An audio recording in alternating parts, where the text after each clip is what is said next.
I would love to start off this video by saying I am not a financial expert. I am actually an expert in completely wasting my finances away, so please, this is for entertainment purposes only. Motorcycles are a complete waste of money, and anybody who tells you otherwise is probably just trying to convince you to buy one. With the exception of like some hyperbikes and some very rare motorcycles that can go up in value over time, it's kind of like cars. Unless you can really afford the losses, it's probably not worth gambling. But 99.9% of the time, these are just cheap toys for you to hop on, enjoy, and for the values to go. That unfortunately did not stop me from wasting a whole lot of money on them, and we're gonna talk about some of that today. I have right here every single motorcycle that I currently own, and wow, what a waste of money every single one of these bikes is. I love motorcycles as much as the next guy, but you have to admit at a certain point, these bikes are a waste of money. Let's actually do some quick math. So this R9 costs about $12,500. I paid about $14,000 for it. This H2 MSRP is around $32. I paid about $36 for it. This Ducati V4 retails for about $25. I paid about $27 for it. This 698 costs about $13. I paid about $14 for it. And this R6, while they retail for about $12,500, the race models, I paid about $11,500 for it. $102,000 and $500 left over. I'm not making this video the flex, bro. I promise. All of this largely paid for just a social media career, if you could even call it that. Making entertaining videos and people responding to them either positively or negatively. I think as good as anybody else, that this hobby can lead to some permanent scarring and really stupid things if you treat it that way. But yet I continue to own motorcycles and ride them despite knowing the dangers and the stupidity of what happens on them. I waste my money on these motorcycles because I love them. I don't own a house. I don't own a really flashy cool car. I own a truck. I don't own any flashy sports cars. I spend pretty much majority of my money on these motorcycles.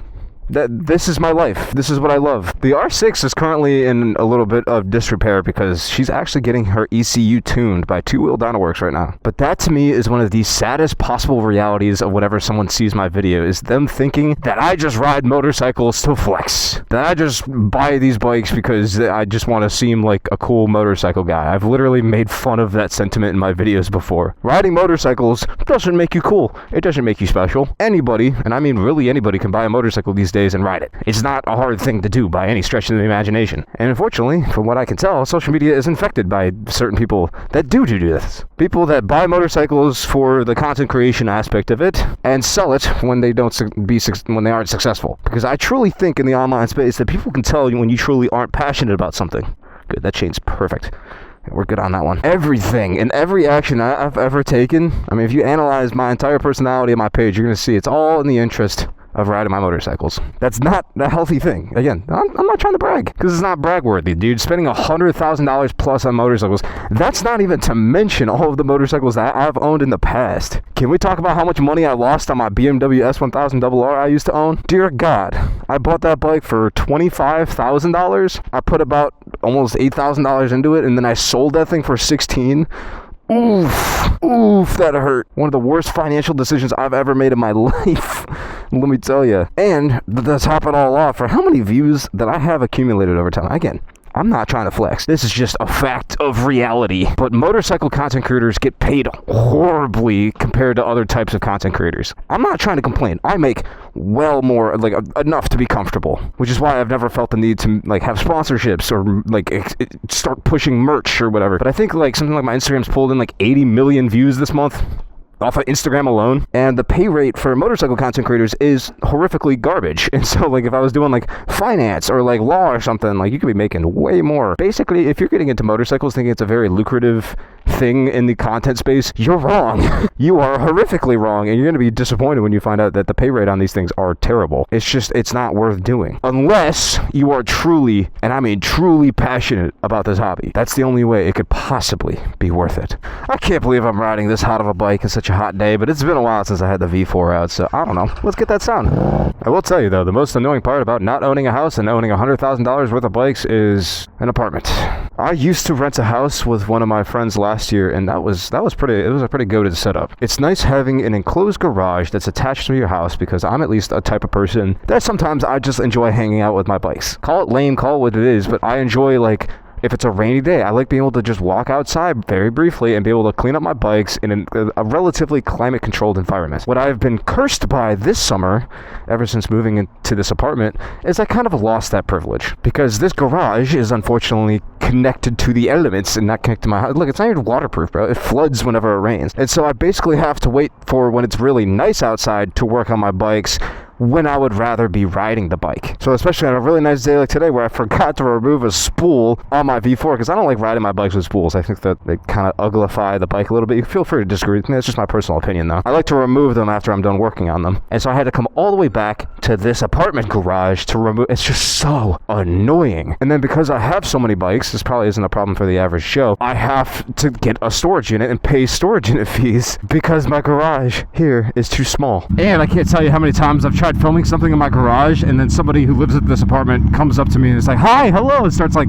getting up a conversation about the bikes, which normally is like a fine, super cool thing to do when you're out in public and being like, hey, that's a cool bike, I want to come up and say hi. That's fine. But like when I'm just trying to work on something or clean my bike, it's really annoying to have someone come up and stop me whenever I'm doing something. I don't like that. There are two things called assets and liabilities, and there's a third secret thing that we're going to talk about. We're going to get into that. Basically, an asset is something that can gain you value over time. Generally things like cash, things like houses, things that you can either hold on to, buy, like gold, for example, things that you can either buy or hold on to that hold their value or gain value over time. Stocks, retirement funds, these are all things I do not own. I basically own zero assets besides a little bit of cash. I don't own a house. I don't have a retirement fund. I don't own any stocks currently. I don't have any crypto. I don't have any gold. In fact, I'm actually quite bearish towards our current market. Bearish meaning that I'm assuming that the market is probably going to go down rather than up in my lifetime. Now, on the second card of that, there are things called liabilities. These are things that you buy that generally go down in value over time, or like debts or things like that, things that cost you money over time for holding on to them. This motorcycle, for example, is a liability. I bought this motorcycle at brand new prices. I paid about $27,000 for it, and by the time I go to sell it, I would be lucky if it's worth half that, especially with how much I ride it.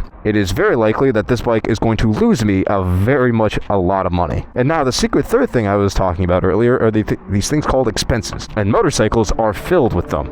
This gasoline that I just put in this motorcycle, for example, is an expense. $8 worth of expenditures. This is money I will never ever get back. Really flexing my freshman year finance class right now. Not to mention oil changes, exhaust systems, modifications. These are all things that are expenses, basically cash and money that you'll never ever return. It's kind of like buying a burger and then eating it. Like, you're not going to sell a chewed up burger. It's gone. It's gone forever.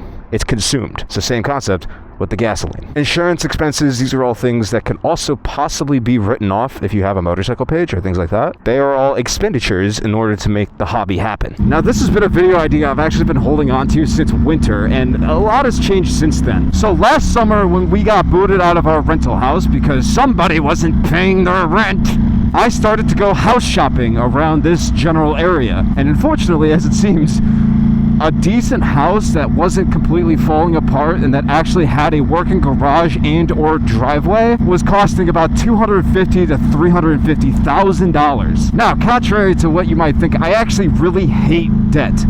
I hate liabilities outside of motorcycles. So much so that every single one of my motorcycles is paid off. I own every single one of these bikes in full, so at least I have that on my side. Because not only are these bikes insanely expensive to buy, but if you buy them with debt, typically around 8 to 10%, that's like a decent motorcycle loan, you're going to lose your absolute butt on these things, which is how motorcycle manufacturers make so much money. So when it comes time for me to buy a house, unfortunately, that's going to be pretty much one of the only loans I've ever had in my life. So my credit score isn't that good.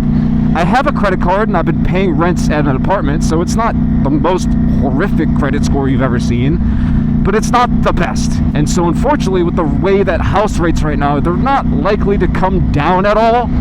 And so I was looking at paying about 5 to 6, 7, 8% on a mortgage payment on top of housing prices being insanely high. Now, since thinking of this video last year, housing prices have actually come down a little bit. Now I'm starting to find houses that are around $180,000 to $220,000 within that range in this area that are kind of decent. Things that are relatively updated, have appliances, have a garage that's attached, basically a foundation that isn't completely collapsing upon itself. Basically something that in my eyes wouldn't be that bad of an investment. What are you doing, sir? Being my age is a little difficult right now with the way the housing prices are. I was having a conversation with my dad literally last night where he's like, you know, back in my day, kids your age would have 3 kids by now. And I'm like, what? He's like, what's holding you back? And I'm like, Dad, I don't know. Maybe the cost of housing, maybe it's because a house costs like $200,000. Granted, I'm doing a little bit better than 99% of people my age, but still, isn't that ridiculous? Granted, I also spend a ridiculous amount of money on my bikes, which is kind of the whole point of making this video. I don't know. Make sure you always use Klarna whenever buying Chipotle so you rack up as much debt as possible. Joking, obviously. This video, I don't have any sponsors, first of all, and don't do that. Debt bad. Debt very bad. Let's see if these people let me in or not. Yep, you're going to let me in whether you want to or not. Sorry, bud. Now, please don't rev it with your massive 4 pipes right there. That would be very kind. I hate how lane filtering is not legal here. Go. Thank you.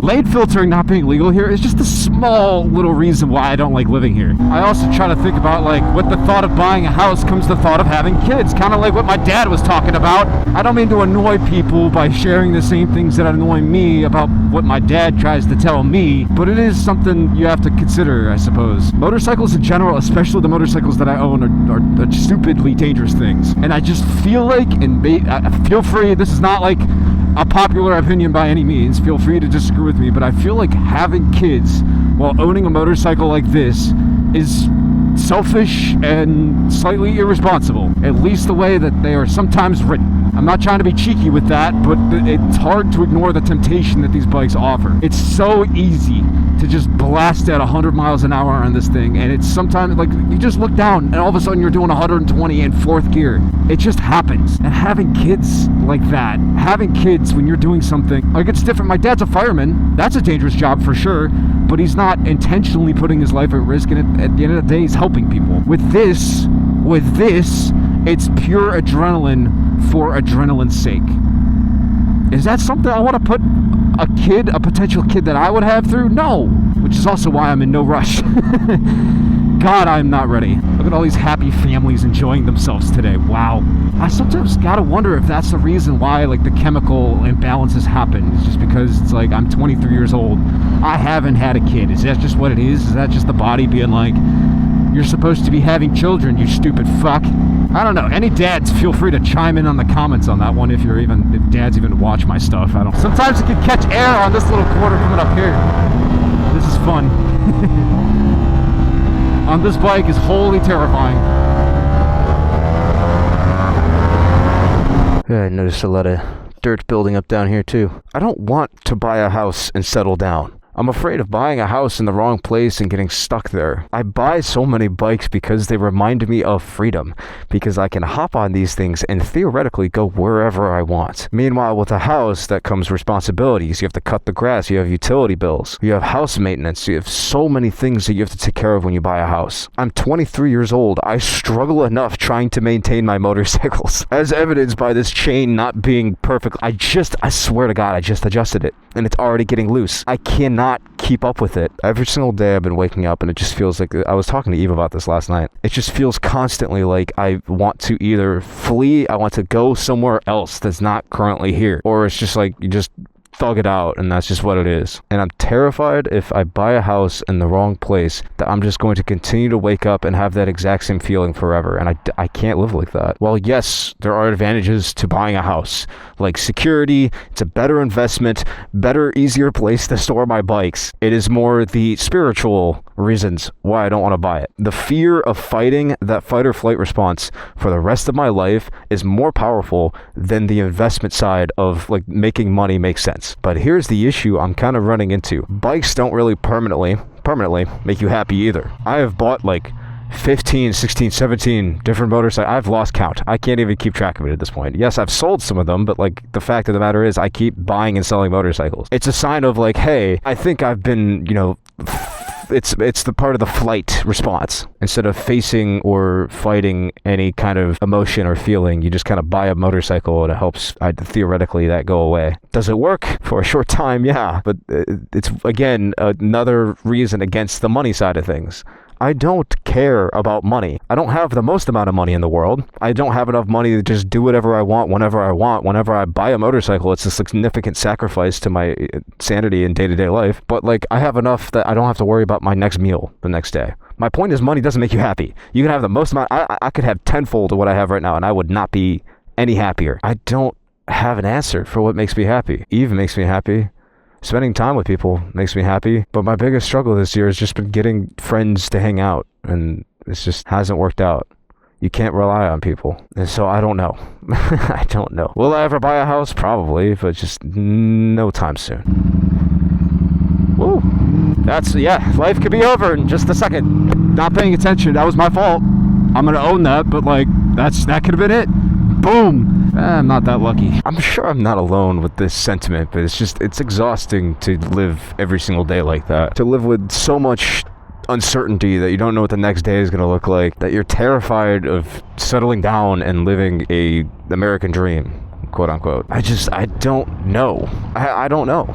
I hate that I've tricked myself into thinking about it so much. I kind of just hope that one day it just like falls into my lap, that like one day I'm like, oh, the perfect house comes along, and that's like awesome. That's going to be like a great decision to make, and everything else in my life just happens to line up with that decision. Perhaps I get a stable job and like everything just kind of works together with it. I remember dreaming, sitting in class, dreaming of owning a Yamaha R1. How cool would it be to own a Yamaha R1?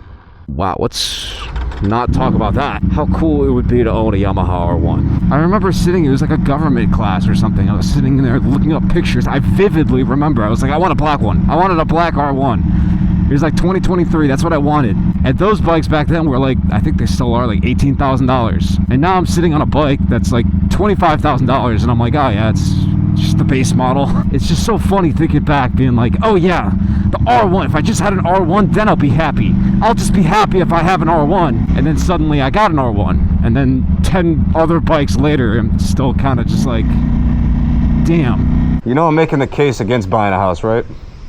Yeah? What do you do, rent your whole life? No, but I just mean in this particular case in time, point in place, where I don't really know what tomorrow is going to look like, and like I don't know if I even want to stay. I got 6 more months of school. Do I even want to stay here right now? May not be the best time. Okay, all right, so that makes sense. If you don't know if you're going to be in one place for a certain amount of time, I guess that's the question you got to answer. When do you tip the balance towards equity?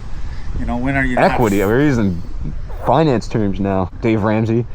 All right, look, at a certain point, you know, you're either paying for 30 years, no, not quite 30, but for 20 years, I was paying rent to the bank, right, to borrow that money to pay for the house. Sure is nice now having it paid off, right? Sure. But if you don't know if you're going to be here in 6 months, then definitely maybe, you know, then you keep renting. You could always live at home for free. You can't do that. Well, you can for a short period of time. All right, well, happy Father's Day. Thanks. I have a good relationship with my parents. I love them.